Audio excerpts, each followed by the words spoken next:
Al amanecer, la campaña contra los germanos parecía otra marcha de legiones, filas uniformes, el murmullo de los pasos, el tintineo del metal.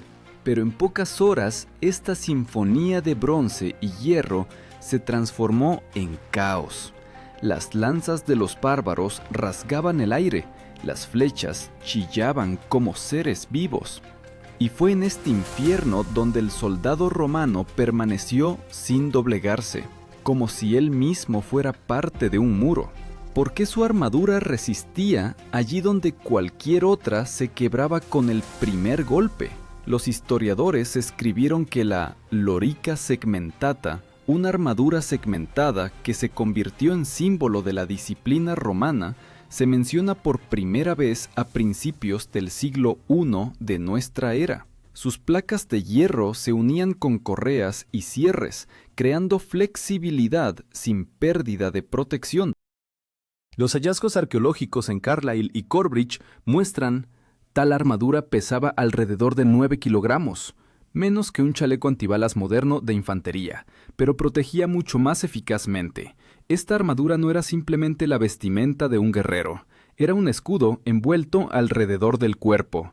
Sus segmentos metálicos resonaban cuando los legionarios marchaban en formación, como si todo el ejército fuera un único ser vivo cubierto de acero. Desde lejos, la formación romana parecía una ola de metal en movimiento, capaz de absorber cualquier resistencia. Este tipo de protección se llamaba lorica, de la palabra latina lorica, que significaba coraza. Existían diferentes tipos: la lorica jamata, una cota de malla de miles de anillos; la lorica squamata, una variante de escamas; y finalmente la lorica segmentata, la cumbre del ingenio de la antigüedad. Se ensamblaba a mano, Ajustando cada placa al cuerpo de un soldado específico, como una armadura para un gladiador que no podía perder. Según diversas fuentes, esta armadura fue utilizada masivamente por primera vez en las legiones del emperador Augusto, y más tarde, en tiempos de Trajano, cuando Roma alcanzó los límites de su poder. Polibio escribió que la fuerza de Roma residía no solo en las armas, sino también en la habilidad para usarlas, y la lorica se convirtió en la herramienta que hizo de los guerreros dispersos un mecanismo unificado. Pero detrás de cada placa había un precio. El legionario no solo se ponía la armadura, se integraba en ella. Bajo las capas de metal, la piel se rozaba hasta sangrar. El sudor corría por el cuerpo en la armadura recalentada y los hombros zumbaban por el peso.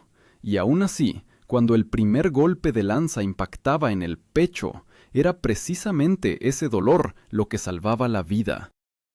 Los segmentos de la lorica se unían de tal manera que el golpe de una espada se deslizaba por la superficie, perdiendo fuerza. En esto residía la sencilla genialidad de los herreros romanos.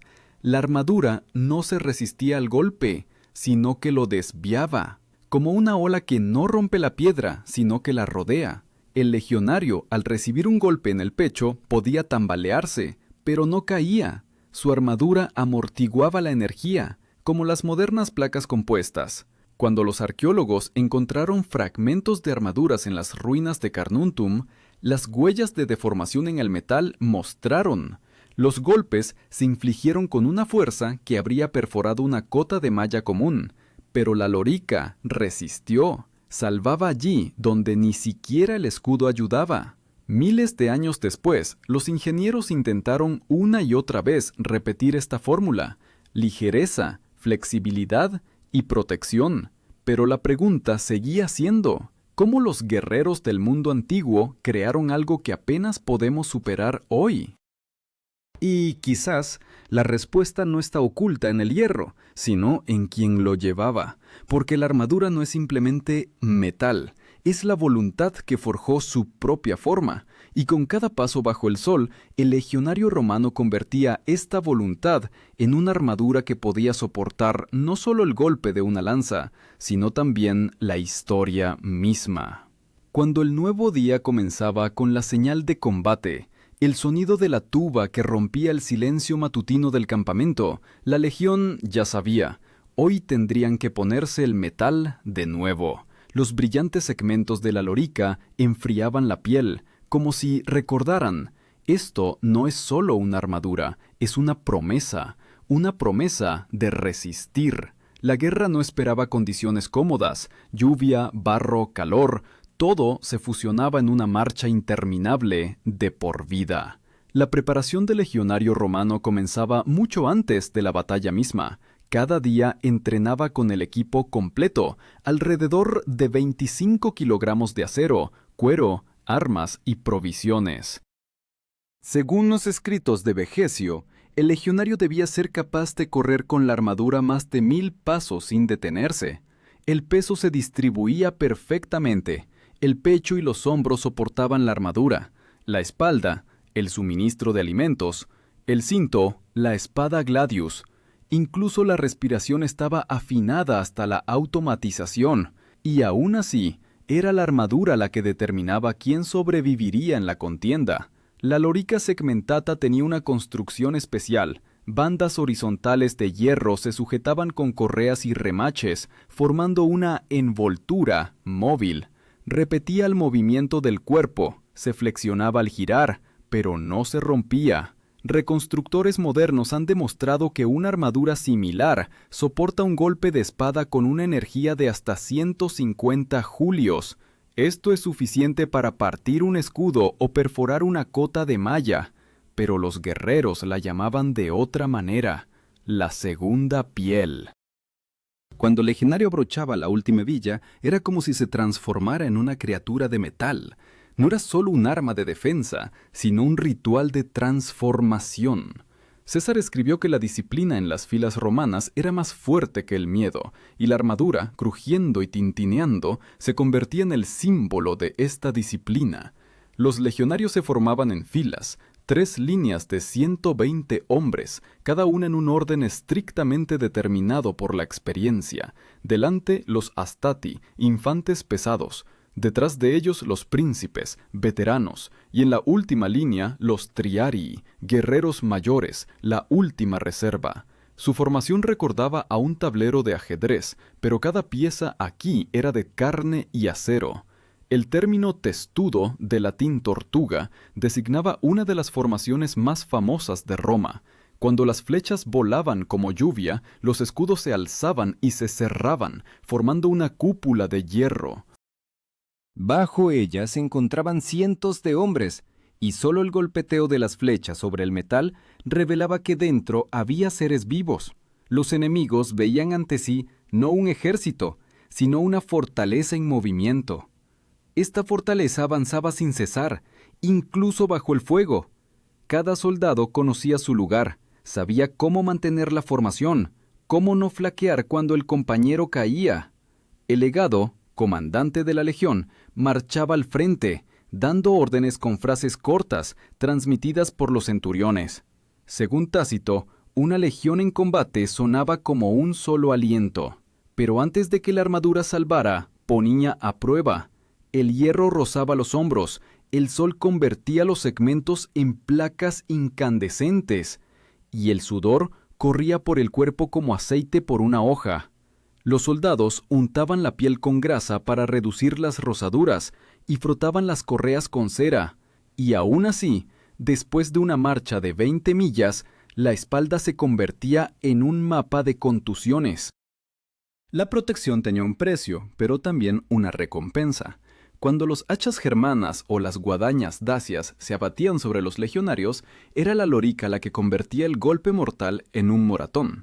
Plutarco escribió que en la batalla de Tapae, los legionarios de Trajano, a pesar de sus armaduras destrozadas, apenas sufrieron muertes por cortes. Las placas se rompían, pero no cedían. El metal se doblaba, pero no se desgarraba. Y todo esto gracias a los herreros, a quienes llamaban fabricae. Estas personas eran el corazón de la máquina militar romana. Forjaban armaduras de hierro, traído de Noricum, una de las provincias más ricas del imperio. Allí se extraía una aleación que poseía una resistencia especial, no demasiado frágil para romperse y no demasiado blanda para abollarse. Cada segmento pasaba por un tratamiento térmico, templado en agua y aceite, y luego era pulido a mano hasta un brillo de espejo. En las forjas olía a carbón y sudor. Las chispas volaban como estrellas cuando los maestros doblaban el metal. Sabían que cada golpe suyo podía salvar una vida. Cuando la armadura terminada se ponía por primera vez, resonaba limpia, como una cuerda. Este sonido no era solo un símbolo de fuerza, era la voz de la propia Roma. Pero, ¿por qué, entre todas las armaduras de la antigüedad, fue precisamente la lorica romana la que perduró a través de los siglos? La respuesta, quizás, reside en su diseño. No hacía al guerrero invulnerable, lo hacía resistente. Ella permitía caer y levantarse, respirar y moverse, mantenerse en pie y atacar de nuevo. En esto residía su fuerza. Cada golpe que el romano recibía en batalla resonaba en la armadura, reverberando en el pecho. El sonido del acero era la música de la disciplina, el ritmo de un imperio que mantenía bajo control a la mitad del mundo. Y cuando miles de guerreros marchaban en formación, sus lorigas tintineaban como campanas de un templo inmenso, dedicado no a los dioses, sino a la propia idea del orden. Pero incluso este orden tenía un límite. En algún lugar más allá, en el horizonte, Roma se encontraría con enemigos cuyas hojas serían diferentes, más pesadas, más anchas, más rudas. Y sería entonces cuando la prueba de resistencia de la lorica se convertiría en la prueba del propio imperio. Mediodía sobre el Danubio. El sol golpeaba los ojos. El polvo se alzaba como un muro. La legión avanzaba hacia el cruce, donde, según los informes de inteligencia, se habían reunido destacamentos dacios. El aire vibraba con el calor y la tensión. Los guerreros guardaban silencio. Cada paso resonaba con el sonido del hierro. En ese momento, la armadura dejaba de ser simplemente una protección, se transformaba en el lenguaje sonoro de la guerra. Cada golpe de pezuña, cada chirrido de hebilla decía una cosa: Roma avanza. Según la descripción de Dion Casio, los dacios eran famosos por sus armas, las falces, espadas curvas capaces de cortar escudos y perforar incluso la cota de malla. Fue precisamente contra ellos que la lorica segmentata sería puesta a prueba en combate. Metal contra metal, disciplina contra furia. Los guerreros de Trajano sabían, hoy se enfrentarían a un enemigo que no temía morir, y precisamente eso lo hacía peligroso. El primer embate llegó como un trueno. Las falces descendieron desde arriba, rasgando el aire. El sonido del golpe contra la armadura romana era similar al de un rayo contra una piedra. Las placas se doblaban, pero resistían. Los soldados sentían la vibración a través del pecho. La respiración se les cortaba, pero el cuerpo permanecía intacto. En esto residía el diseño de los ingenieros. La lorica no detenía la fuerza, la distribuía. Así como los cascos modernos amortiguan el impacto en toda la superficie, la armadura romana convertía el golpe mortal en un empuje sordo. Los dacios golpeaban una y otra vez, sus gritos se fusionaban con el estruendo de los escudos, el silbido de las flechas. Bajo esta tempestad sonora, los legionarios mantenían la formación. El centurión, un oficial superior que comandaba 100 hombres, avanzaba por la línea, gritando órdenes cortas. Su voz, ronca por la arena y la sangre, sonaba como la voluntad misma. Según Tácito, los centuriones romanos se distinguían por morir de pie, no en la huida. Su símbolo, el vitis, un látigo de vid con el que castigaban las infracciones de la formación. Pero hoy, con esa misma vara, levantaban a sus soldados si caían. En la formación no había lugar para la duda. Cada legionario sabía, si él flaqueaba, el compañero moriría. Los primeros minutos de la batalla se convirtieron en una hora, luego en un día. El sol descendió más y la armadura se calentó tanto que las quemaduras cubrían los hombros. El sudor inundaba los ojos, la piel bajo los segmentos se rozaba hasta sangrar. Pero la formación no se deshizo.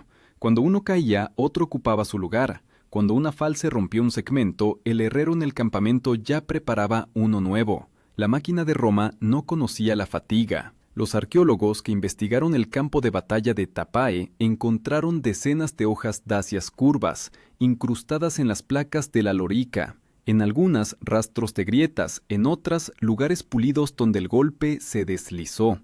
Esta prueba silenciosa habla más fuerte que cualquier crónica. La armadura resistió. Los romanos se llamaban a sí mismos scutum et gladius, escudo y espada. Pero ese día fue precisamente la armadura lo que mantuvo la línea. Sin ella, la formación se habría derrumbado bajo el asalto. Los guerreros de Trajano resistieron y luego avanzaron, como un muro en movimiento.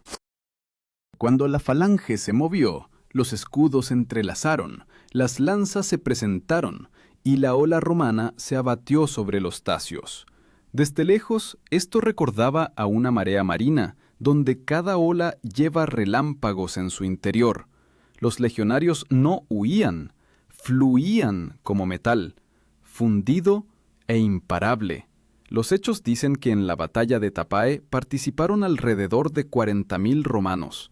Las pérdidas, según diversas fuentes, no superaron el millar. Para una batalla donde el enemigo superaba en número, esto fue un milagro. Pero en Roma no creían en milagros, creían en el cálculo, y este cálculo se basaba en el acero. Trajano, observando el resultado de la batalla, ordenó recoger las armaduras tañadas y enviarlas a los talleres. Cada abolladura, cada grieta, se convertía en material para el análisis. Roma aprendía de cada golpe, y fue así como la armadura se perfeccionaba. El término fabrica legionis designaba las forjas de campaña de cada legión. Allí, las armas no solo se reparaban, se mejoraban. Los herreros reforzaban los segmentos con revestimientos de cobre, mejoraban las uniones, hacían los cierres más resistentes. Este era el análogo antiguo de los laboratorios modernos de tecnología militar. Pero lo más importante en esta historia no es el metal, sino la gente debajo de él. Pues, como escribió Polibio, la armadura es la extensión del alma del guerrero, y si el alma se rompe, ninguna armadura ayudará. Pero si el alma arde, incluso el hierro cobra vida. Cuando la batalla cesó y sobre el campo flotaba el olor a sangre y a quemado, los romanos se quitaron sus lorigas. Bajo el metal, la piel estaba llena de abrasiones, las manos temblaban, pero los ojos permanecían fríos. Cada uno de ellos sabía, hoy la armadura resistió, pero mañana habrá una nueva batalla, y de nuevo habrá que poner a prueba no solo el hierro, sino también a uno mismo. Porque la verdadera fuerza de la lorica no residía en su metal, sino en lo que hacía con el ser humano. Lo transformaba en parte de algo más grande que el miedo y el dolor, en parte de un imperio donde cada segmento era importante, y cada golpe, solo un sonido más del gran corazón romano. El crepúsculo caía sobre el campo de batalla cuando los legionarios comenzaron a desmantelar el campamento. Los romanos nunca dormían en un lugar sin fortificaciones. Cada tarde levantaban una empalizada, un foso y una estacada, incluso si sabían que partirían por la mañana. Extenuados, cubiertos de barro y sudor, no se quitaban la armadura hasta el último momento, hasta que se establecía la guardia, hasta que los centinelas tomaban sus posiciones. La armadura resonaba en la oscuridad, como las cadenas de una bestia que no se permitía relajarse. Trajano sabía, la resistencia no era un arma menos importante que la espada. Una legión podía marchar hasta 30 kilómetros al día, llevando consigo todo: tiendas de campaña, herramientas, armas, provisiones. Según el historiador Vegesio, el soldado debe ser no solo valiente, sino también fuerte de cuerpo, pues el agotamiento mata más a menudo que el enemigo. La lorica era una prueba de resistencia, no solo para el metal, sino también para el ser humano. Al amanecer, cuando el sol inundó de nuevo el campamento, los herreros ya reparaban las armaduras. En la fragua olía a carbón y sudor. Las chispas golpeaban los rostros. El metal resonaba bajo los martillos. Sobre las placas calientes colocaban trapos húmedos. El vapor se elevaba en nubes, siseando como una serpiente. Los legionarios se sentaban cerca, observando cómo su lorica recuperaba su forma. Estas escenas, repetidas durante cientos de años, eran el corazón de la máquina militar romana. Cada guerrero veía cómo el hierro se doblaba, pero no se rompía, y creía que él tampoco se rompería. Los hallazgos arqueológicos de Vindolanda, una fortaleza en la frontera norte de Britania, mostraron: los guerreros escribían a casa, quejándose no del enemigo, sino del frío y la pesadez de las armaduras. Un fragmento conservado de una carta de un legionario decía: la lorica roza los hombros, pero sin ella la muerte llega rápido. Estas palabras, sencillas, sin heroísmo, muestran el verdadero precio de la supervivencia. La armadura romana no era simplemente una maravilla de la ingeniería, sino también un símbolo de disciplina. Cada soldado limpiaba diariamente las placas con arena y grasa, las pulía hasta el brillo, revisaba los cierres. Cualquier óxido se consideraba una deshonra. El centurión podía castigar a quien descuidara el mantenimiento de la armadura, pues la suciedad en el metal significaba suciedad en el alma. Había un significado no solo físico, sino también moral en este ritual. Cuando el legionario veía cómo su armadura brillaba bajo el sol, se sentía parte del imperio, parte de la grandeza, donde el orden y la fuerza se fusionaban en uno. Polibio escribió que el brillo exterior del ejército actuaba de manera intimidante sobre los enemigos, incluso antes del comienzo de la batalla. Para los bárbaros que desconocían tal unidad, el brillo del ejército romano parecía un reflejo de la luz celestial.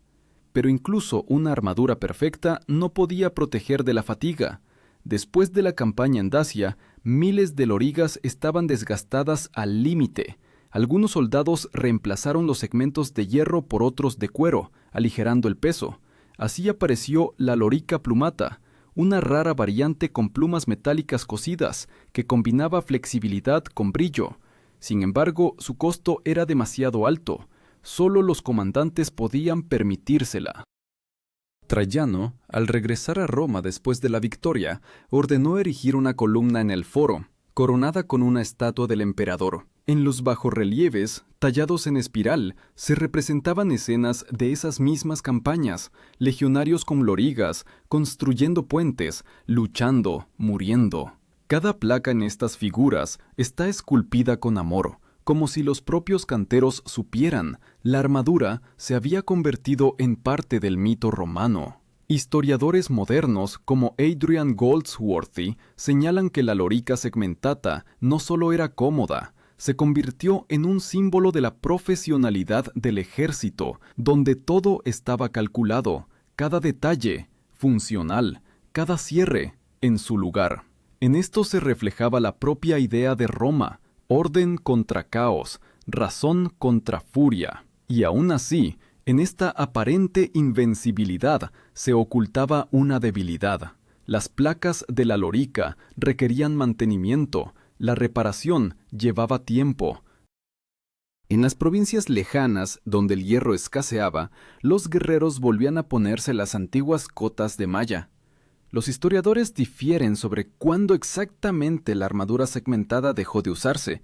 Algunos hablan del siglo III, otros del IV. Pero una cosa está clara: su desaparición no fue una derrota, sino una evolución. El imperio cambiaba, y con él, la guerra. Los oponentes comenzaron a usar flechas con puntas forjadas, y la caballería requería mayor movilidad. La facilidad de las victorias sobre los bárbaros fue reemplazada por largas guerras fronterizas, donde sobrevivía no el más fuerte, sino el más rápido. La lorica, una vez símbolo de poder, comenzó a ceder su lugar a nuevas formas de protección, pero en la memoria de los legionarios permaneció como un eterno referente. Para ellos, el sonido de los cierres, el crujido del metal, el brillo de los segmentos bajo el sol, era la música de su juventud, una canción sobre un tiempo en que la armadura aún sostenía el mundo entero. Y cuando siglos después las ruinas de los viejos campamentos se cubrieron de hierba, en la tierra todavía se encontraban fragmentos de estas armaduras, oxidados, deformados, pero reconocibles. Guardaban silencio, pero en su silencio se oía el eco de los pasos, de aquellos que avanzaron hasta que el mundo se derrumbó a sus pies. Así, la armadura que alguna vez protegió cuerpos se convirtió en la protección de la memoria. Pero a Roma le esperaba la última prueba, no el golpe de una espada, sino el golpe del tiempo. Y entonces la cuestión ya no era la resistencia del hierro, sino la resistencia del propio hombre en él. Pasó un siglo. El mundo que una vez tembló bajo los pasos de las legiones comenzó a agrietarse desde dentro. El imperio se extendía desde las islas británicas hasta los desiertos de Siria, pero la armadura de Roma, en sentido literal y figurado, comenzaba a oxidarse. El metal aún brillaba bajo el sol, pero la disciplina se desvanecía. Nuevos bárbaros, godos y sármatas, venían de las llanuras del norte, armados con pesadas espadas y largas lanzas. Las viejas armaduras ya no eran impenetrables. Los historiadores escriben que a principios del siglo III, los ejércitos romanos usaban cada vez más cotas de malla simples o lorigas escamadas. La armadura segmentada pasaba a la historia. Era más difícil de reparar, las correas se pudrían, los remaches perdían resistencia. Pero para los veteranos seguía siendo un símbolo de la verdadera Roma. Un tiempo en que el acero y el orden eran sinónimos.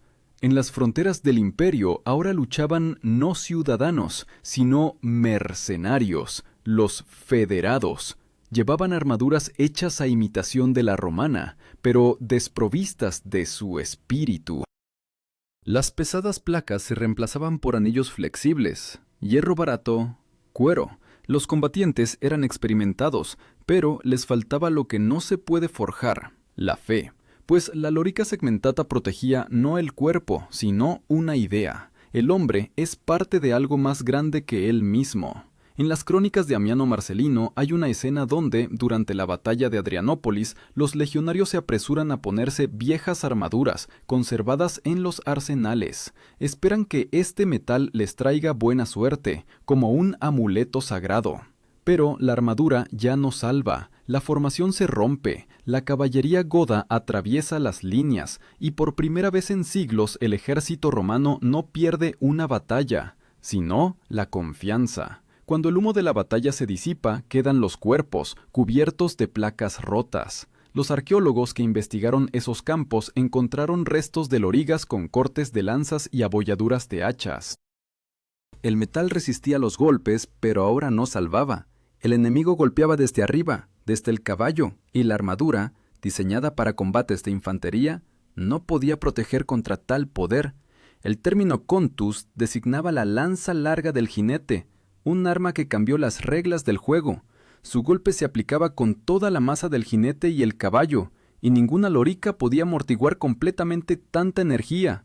Con cada década, la armadura se volvía más delgada, más ligera, cediendo el paso a la movilidad. El imperio, que alguna vez se apoyó en la disciplina de las legiones, se transformaba en un estado que vivía de la fuerza mercenaria. Pero aún así, incluso en este ocaso, el viejo metal romano seguía hablando. En los puestos fronterizos de Britania y Galia todavía se encontraban placas de la segmentata, partidas por la mitad, pero cuidadosamente enterradas junto con los guerreros. Quizás los enterraban no como personas, sino como símbolos, los últimos fragmentos de una era donde la armadura era igual al honor. Evidencias de Noricum, donde una vez se extraía el hierro romano, muestran que en los siglos tardíos la fundición se volvió más tosca y el control más débil. Los herreros ya no forjaban a mano cada segmento para un guerrero. La producción en masa destruyó la singularidad. Donde antes cada armadura era personal, ahora la armadura se convirtió simplemente en una cosa. Y una cosa, desprovista de significado, deja de ser una protección. Polibio escribió una vez que los romanos vencían no por número, sino por habilidad. Pero en las últimas guerras, esta habilidad se disolvía. El ejército, acostumbrado a una coordinación ideal, actuaba cada vez más de forma dispersa. Los centuriones, aquellos que mantenían la formación y el espíritu, desaparecieron como clase. Sin ellos, la armadura perdía su corazón. Pues incluso el acero más resistente no vale nada si no hay una mano que mantenga la línea. Sin embargo, incluso debilitada, la armadura romana seguía siendo una inspiración. Los bárbaros que saquearon Roma llevaban armaduras de botín como trofeos de fuerza. Copiaban la forma de la segmentata, sin comprender que su secreto no estaba en el metal, sino en el orden que mantenía unido ese metal. Los hallazgos arqueológicos en Rávena y Cartago muestran que incluso en el siglo V, algunos comandantes del Imperio Oriental seguían utilizando elementos segmentados en sus corazas. Creían que este estilo traía la bendición de la vieja Roma, como si el propio espíritu del imperio se escondiera en las curvas del hierro. Pero la historia es implacable. Después de la caída del Imperio Romano de Occidente en el año 476, la lorica desapareció de los campos de batalla. Fue reemplazada por cotas de malla, corazas lamelares, petos de placas de los reyes bárbaros. Y, aún así, cuando los arqueólogos modernos levantan de la tierra estos segmentos oxidados, incluso después de 1500 años, parecen vivos. El metal que forjó el destino de un continente, como si aún recordara el calor de las manos, el sudor y la sangre de quienes lo llevaron. La lorica no murió, simplemente se volvió invisible. Pasó del acero a la memoria, de la memoria a la idea. Y hoy, cuando los ingenieros crean armaduras de Kevlar y titanio, repiten los mismos principios: distribución del impacto, flexibilidad, resistencia. Lo que los romanos idearon todavía vive en cada soldado sobre el que brilla una placa. Pero la pregunta sigue siendo, si la armadura de Roma resistió bajo las hojas y el tiempo, ¿podrá el hombre, creado por ella, soportar la prueba de la caída del imperio? La respuesta a esta pregunta no comienza en el campo de batalla, sino en el silencio, allí donde el acero entra en contacto por primera vez con la piel, y el hombre decide qué será más fuerte, el metal o el corazón. El Imperio de Oriente, Bizancio, heredó no solo las leyes y los caminos de Roma, sino también su armadura. Aquí, en los mosaicos de Constantinopla, la lorica encontró una segunda vida.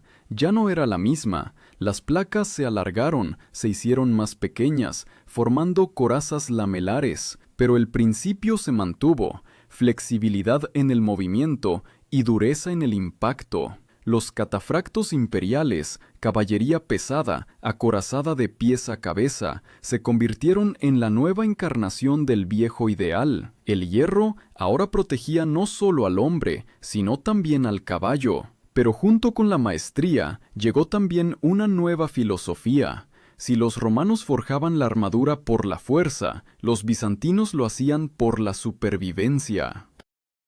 El imperio vivía rodeado de enemigos, persas, árabes, eslavos, y cada placa ahora valía no por la gloria, sino por la continuación de la paz. Los maestros de Constantinopla crearon una escuela de arte militar, donde la armadura se convirtió no en un símbolo de conquista, sino en un escudo de civilización. En las crónicas bizantinas se conservan descripciones de cómo los catafractos iban a la batalla. Cuando el sol tocaba sus armaduras, escribió el cronista Esquilitzes, parecía como si un muro viviente de luz se moviera. Estas palabras, con el eco de la antigua Roma, muestran que incluso siglos después la armadura seguía portando la misma idea: orden, disciplina, grandeza. Pero el acero, como los imperios, no es eterno. Hacia el siglo XII, las armaduras bizantinas fueron reemplazadas por las armaduras de placas de los caballeros occidentales. Europa olvidó la palabra latina lorica, reemplazándola por la francesa armure, y aún así el significado no desapareció. Cualquier armadura, desde las cruzadas hasta las corazas napoleónicas, llevaba consigo la memoria genética de Roma.